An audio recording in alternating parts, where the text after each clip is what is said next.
You remember in the last video, we found the ratio for an angle of 19 degrees. The calculator gave us a ratio of the adjacent side to the hypotenuse side. The calculator also gave us a ratio for an angle of 11 degrees of an opposite side to the adjacent side. Okay, we use a calculator to find that. So now we're going to apply those principles because remember these ratios is all based on similar triangles to find a missing side. So you can see for this one right here, I went ahead and wanted to find BC, so I put an X there. Since we're dealing with the angle of 15 degrees, based on the 15 degrees, I label side. Okay, that made this side the opposite. Okay, the side touching right here, this is the adjacent, and I can go ahead and call this side the hypotenuse. Okay, I'm not really going to be dealing this one though because you can see there's no X there and there's no number there. So I'm dealing with opposite and adjacent. That's why I'm picking tangent in this case. So I'm going to have the tangent of the angle, and I know tangent is opposite over adjacent. So I'm going to go ahead and put in those values. So the angle is 15 degrees. The angle always goes next to the trig function. So I have the tangent of 15, and I know the ratio is opposite over adjacent. So the tangent of 15 is going to be 10.2 over x, because the opposite side is 10.2. The adjacent side is the x. Okay, that's my unknown. Now, for all of these, you want to set them up as proportions. So you can see right here, I went ahead and made that 1. Okay, I'm sorry, I put 1 over 10, tangent 15. So now to solve proportions, you cross multiply. So I took this times this right here. That gave me x tangent 15. And then I took 1 times 10.2. So I have x times tangent 15 equals 10.2.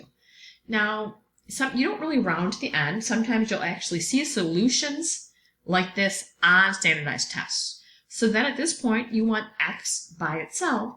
So then I'm going to divide both sides by the tangent of 15.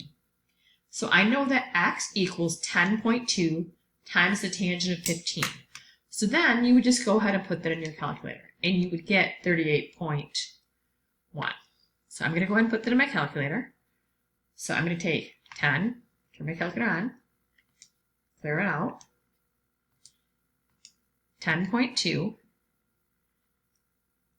divided by the tangent of 15. Okay. Now normally we're going to just round our angles to the nearest 10. So I got 38.6. When I round that to the nearest 10, you get 38.1 degrees. Okay. So now for our next problem, we're going to find the length of QR. So QR is my unknown. So I'm going to put an X there. I'm going to do the same thing. I'm going to label my sides. So let's start with our hypotenuse. So across from that, the 90-degree angle, that's our hypotenuse. So again, our angle in this case is our 63 degrees. So across from our 63 degrees, that makes X our opposite side. We could label our adjacent, but again, like before, there's no variable there. That's not our unknown. Okay. That is not a side we're finding. So sometimes they don't label that because now you can see I have opposite over hypotenuse. Okay, so opposite over hypotenuse, that's sine. So I'm going to have sine. Next to the trig function always goes the angle. So I have the sine of 63 degrees. Going back, I have SOHCAHTOA. So sine is so. Opposite over hypotenuse. So on top, my opposite is x. My adjacent is 12.9. Okay. So you always want to make these a proportion. I'm going to put this over 1. So in this case, I'm going to cross multiply. So 1 times x is 1x, or you could just make that x. And then I'm going to take 12.9 times sine 63.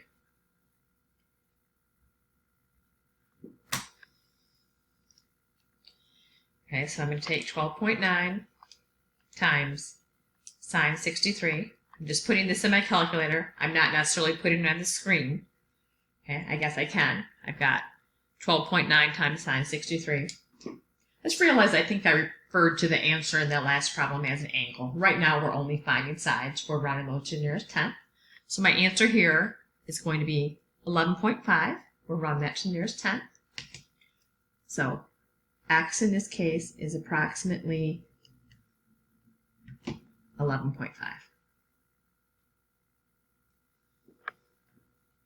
Okay, so we're setting each of these